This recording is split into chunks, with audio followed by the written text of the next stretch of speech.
ये है एक हाई प्रोटीन ओट्स। ये कोई प्रमोशनल वीडियो नहीं है। और ये है मसल ब्लेज का बायो एंजाइम परफॉर्मेंस पे। अब ये दोनों चीजें मैं डेली रेगुलर बेसिस पे कंज्यूम करता हूँ और आई एम करेंटली वर्किंग, मैं एक जॉब में हूँ तब मैं ये चीजें कंज्यूम करता हूँ।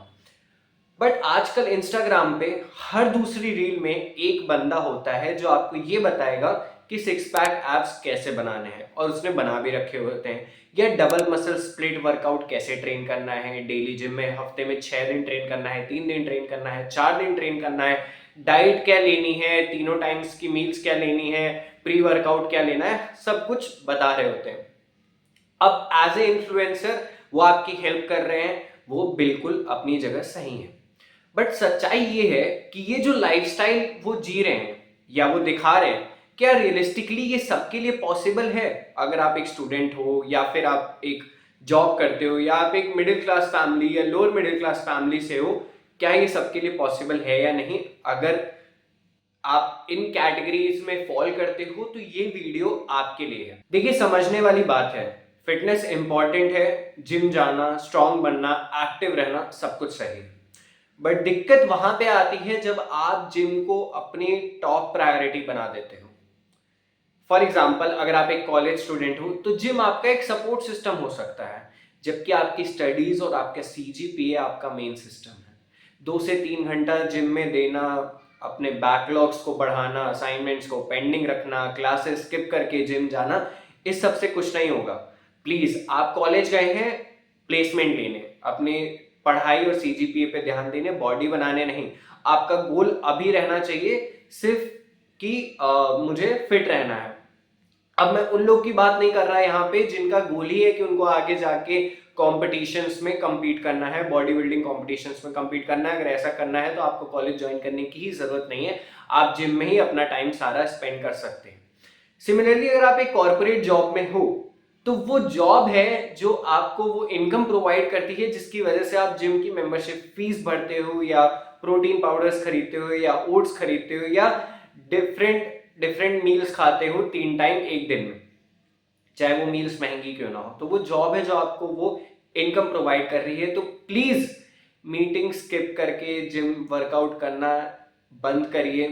अगर आपकी डेडलाइंस हैं तो पहले डेडलाइंस पे ध्यान दीजिए, पीआरस हैं पीआरस पे ध्यान दीजिए, कोड रिव्यू पे ध्यान दीजिए, जिम को अपनी सेकंड प्रायोरिटी रखिए। ये मेरा था पहला पॉइंट कि यार जिम को अपनी टॉप प्रायोरिटी रखना बंद करो। तुम्हारा लाइफ का बाकी काम है टॉप प्रायोरिटी पे। क्योंकि यार हम जिम को इतना ज्यादा, देखो वो एड्रेनलिन रश होता है, आप जिम जाते हो, वर्कआउट करते हो, आपका मन करता है मैं और वर्कआउट करूं, मैं एब्स ट्रेन कर दूं, मैं चेस्ट बनाऊं, मैं अच्छा दिखूं, कपड़ों में मैं अच्छा दिखूं। आपकी सारी बातें सही हैं, बट ये जो टॉप प्रायोरिटी वाली बात है कोई इन्फ्लुएंसर आपको आके नहीं बोलेगा, क्योंकि उनका करियर ही उससे चल रहा है जो वो बता रहे हैं।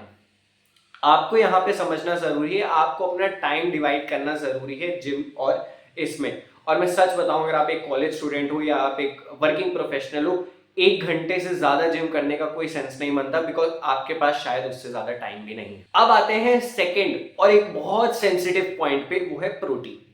ठीक है, अभी मेरे को 8 से 9 महीने हुए हैं जिम ज्वाइन किए हुए। ठीक है, मैं जब इंटर्न पे गया था मुंबई में तब मैंने थोड़ा सा स्टार्ट किया था, वो डिसकंटिन्यू हो गया जब मैं वापस कॉलेज गया अपने एंड सेमेस्टर्स के लिए। एंड उसके बाद जब मैं एक फुल फ्लेश जॉब में आ गया तो मैंने जिम को ज्वाइन किया on a regular basis. Daily जाता हूँ मैं जिम, हफ्ते में 6 दिन जाके मैं भी ट्रेन करता हूँ। मेरे पास भी वे प्रोटीन है, मेरे पास भी ओट्स है, बट वो मैंने जिम ज्वाइन करने के बाद खरीदा जब मैं खुद एक जॉब में हूँ। अब क्या होता है कि यार टीनेजर्स जो होते हैं वो घर पे जाके बोलेंगे, उन्होंने लेटेस्ट वीडियो देखी हो किसी भी XYZ इन्फ्लुएंसर की, और वो घर पे जाके बोलते हैं अपने पेरेंट्स को कि मुझे प्रोटीन दिला दीजिए, या आप डेली पनीर बनाइए, या आप दिन में सोया, चीला, सैलेड, ये सब होना चाहिए। अब उनको ये नहीं समझ में आता है, देखिए जो इन्फ्लुएंसर्स हैं उनका स्टार्टिंग पॉइंट और आपका स्टार्टिंग पॉइंट पहली बात तो सेम नहीं है। हो सकता है एक तो सारे इन्फ्लुएंसर्स जो होते हैं वो मिनिमम 3 से 4 साल ट्रेनिंग करने के बाद अपनी नॉलेज आपको प्रोवाइड करते हैं, चाहे वो यूट्यूब हो चाहे वो इंस्टाग्राम हो, जहां पे भी करते हैं। तो उन्होंने काफी ईयर्स दिए हैं इस ट्रेनिंग को।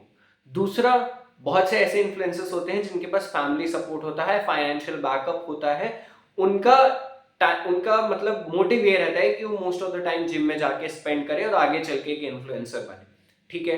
तो आप अपनी लाइफस्टाइल को, अगर आप एक लोअर मिडिल क्लास फैमिली से बिलोंग करते हो या एक मिडिल क्लास फैमिली से भी बिलोंग करते हो, उनसे कंपेयर नहीं कर सकते, क्योंकि सालों की ट्रेनिंग है और मतलब उनके पास अच्छा फाइनेंशियल बैकअप है, मे भी उनको कुछ और ना करना हो। बहुत से ऐसे इन्फ्लुएंसर्स हैं जिन्होंने स्क्रैच से बनाया, हैट्स ऑफ टू देम, मैं उनको कुछ नहीं कहना चाहता, बट ऐसे बहुत से इन्फ्लुएंसर्स हैं जो इस कैटेगरी में फॉल करते हैं एंड आप उनको देख के मोटिवेट होते हो और फिर आप सोचते हो कि मैं सेम बॉडी बनाने के लिए मुझे सेम डाइट फॉलो करनी पड़ेगी, ठीक है। और जिन्होंने स्क्रैच से बनाया भाई, वो भी एक टाइम पे जब जिम जाते थे उनके पास बहुत अच्छी डाइट नहीं होती थी, घर का माँ का हाथ का खाना खाते थे, दैट्स इट। तो ये वाली चीज आपको समझनी जरूरी है। दूसरा, अगर 20-22 साल में कोई सुपरमैन की तरह दिख रहा है, आपको उसकी बॉडी बहुत अच्छी लग रही है, मोस्ट प्रोबेबली वो नेचुरल नहीं है, वो स्टेरॉइड्स पे है। अब इस पे मैं एक फिटनेस इन्फ्लुएंसर नहीं हूं, ना ही मेरे को फिटनेस की इतनी एक्सपर्टीज है, ना ही मेरे को बॉडी की इतनी एक्सपर्टीज है, तो मैं नहीं बोलना चाहता। इस पे ऑलरेडी लोगों ने कई वीडियोस बना रखी हैं कि भाई कौन नैटी है और कौन नैटी नहीं है, ठीक है। तो पहली बात तो ये समझनी है कि वो लोग स्टेरॉइड्स में हैं। अगर वो, और ऐसा नहीं है कि स्टेरॉइड्स लेने से ही बॉडी बन जाती है, स्टेरॉइड्स लेके भी मेहनत करने के बाद ही बॉडी बनती है, तो वो मेहनत भी करते हैं, ऐसी बात नहीं है। बट यहाँ पे एक और इंपॉर्टेंट पॉइंट मैं आपको बोलना चाहूंगा कि अगर आपका जीवन में कभी मन करे कि भाई मेरे को इन्फ्लुएंसिंग जर्नी में जाना है, फिटनेस बनानी है, अगर इन्फ्लुएंसिंग तक तो लिमिटेड है, तब तो मैं आपको सजेस्ट करूंगा कि आप स्टेरॉइड से जितना दूर हो सके उतना दूर रहिए। स्टेरॉइड्स सिर्फ आपके मसल्स को इम्पैक्ट नहीं करते, वो आपके मेंटल हेल्थ को भी उतना ही ज़्यादा इम्पैक्ट करते हैं, आपके हॉर्मोन्स को भी उतना ही ज़्यादा इम्पैक्ट करते हैं। तो प्लीज़ एक पॉइंट तो यहाँ से, ये एक पॉइंट से सब पॉइंट निकल गया कि स्टेरॉइड से दूर रहना है आपको, ठीक है।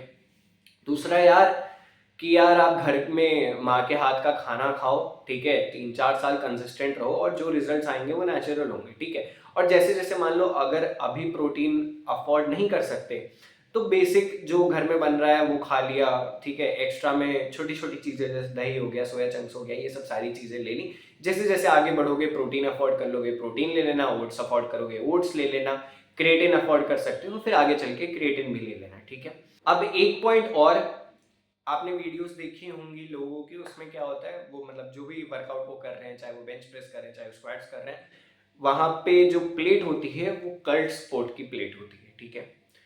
अब यहाँ पे यार मैंने मैंने अपने आसपास, मैंने पीयर्स, मैंने बहुत लोगों को देखा है कि वो जिम नहीं चूज करते हैं, वो वाइब चूज करते हैं, वो एम्बियंस चूज करते हैं, वो कंफर्ट चूज करते हैं, वो एक क्राउड चूज करते हैं कि मेरे को इस पर्टिकुलर क्राउड अच्छा लग रहा है तो मैं यहाँ जाके जिम करूंगा, जिसकी वजह से सब लोग जाके कल्ट फिट में एनरोल करते हैं, ठीक है। अब अगर आप एक स्टूडेंट हो, लेट सपोज आप घर पे हो, आपको जिम में एनरोल करना है, आप कल्ट फिट में जाके एनरोल करते हो, उसकी एनुअल फीस होती है अराउंड 15 to 16 की। कायदे से आपको ये घर वालों से नहीं मांगना चाहिए, और मैं आपको सच बता रहा हूं, आपकी लोकेलिटी का एक अच्छा जिम 95% ऑफ द काम आपके लिए कर देगा, ठीक है। और at half the same price, ठीक है। 7,500 एनुअल फीस होती है बहुत से एवरेज जिम की, ठीक है। उनमें सारी मशीन्स अच्छी होती हैं, और यार मसल्स को इनसे फर्क नहीं पड़ता कि आपके आसपास वाइब कैसी है या मशीन्स ब्रांडेड है या नहीं, उसको कंसिस्टेंसी से फर्क पड़ता है। तो प्लीज थोड़ा सा एक्सप्लोर करो और हमेशा एक स्मार्ट चॉइस बनाओ। अब एंड में मैं ये कहना चाहूंगा कि जिम जाओ, अगर अफोर्ड कर सकते हो बिल्कुल जाओ, नहीं कर सकते घर पे थोड़ा बहुत टाइम निकालो वर्कआउट के लिए, योगा वगैरह करो, हेल्दी रहो, ठीक है, अच्छा खाना खाओ। और एक चीज याद रखना, चाहे तुम अर्ली मॉर्निंग कर रहे हो जिम, चाहे तुम लेट इवनिंग कर रहे हो, डिसिप्लिन, कंसिस्टेंसी, ये ज्यादा इंपॉर्टेंट है तुम्हारे उस मोटिवेशन से जो तुम सोशल मीडिया पे देखते हो। थोड़ा सोशल मीडिया वाले मोटिवेशन को डिटॉक्स लो, ऐसे बॉडीज देख के कई बार माइंड हमारा थोड़ा अनहेल्दी हो जाता है, ठीक है। तो तुम्हें ये नहीं करना है। और अगर ये वीडियो आपको थोड़ी सी भी रिलेटेबल लगी तो प्लीज़ उन लोगों से शेयर करो जो आपको, जैसे आपके जिम ब्रोज होते हैं, जो आपको बहुत ज़्यादा मोटिवेट करते हैं कि नहीं भाई 2-2 घंटे जिम करना है, 3-3 घंटे जिम करना है। ओवर ट्रेनिंग करने की कोई ज़रूरत ही नहीं है, 1 घंटा इज़ मोर देन सफिशिएंट। अगर आप जॉब कर रहे हो तो मैं सच बता रहा हूँ बहुत मुश्किल होता है मैनेज करना। मैं खुद एक जॉब करता हूँ, मेरे लिए खुद 45 minutes to 60 minutes he possible होता है जिम करना, चाहे मैं जब आऊँ। शाम को आता हूँ, थक जाता हूँ इसलिए करता नहीं हूँ, सुबह जाता हूँ तो करता हूँ, ठीक है। अब ये कोई मेरी एडवाइस, जितनी भी आपकी पूरी वीडियो थी, ये उन इन्फ्लुएंसर्स के अगेंस्ट नहीं थी, ये बस आपको समझाने के लिए थी कि वो जो चीज़ें बता रहे हैं ज़रूरी नहीं है आप वो सारी फॉलो कर पाओगे, ठीक है। एंड अपनी घर की सिचुएशंस को समझो और उसके अकॉर्डिंग ही एक्ट करो। So that's it, stay fit, thank you.